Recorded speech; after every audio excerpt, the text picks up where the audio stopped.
Сәлем достар, сіздермен бірге мен Тикотоко арнасы. Бүгін біз бір баланың сұрағы бойынша қалай модты көшіреді дейді. Сол туралы видео түсіріш дейді. Міне осы төбеде тұр. Сіздер көріп тұр ма, көрмей тұрсыздар ма, білмеймін. Міне бірінші біз ол үшін мысалы біз басқа адамбыз. Міне 177 подписчигі бар каналымнан кірдім. Типа біз басқадан боламыз. Арнама кірем.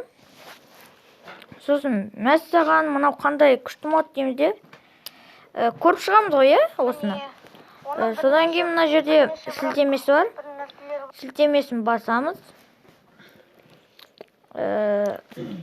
Сосын файлам дегенді басамыз. Содан кейін мына жерде екеу тұрады.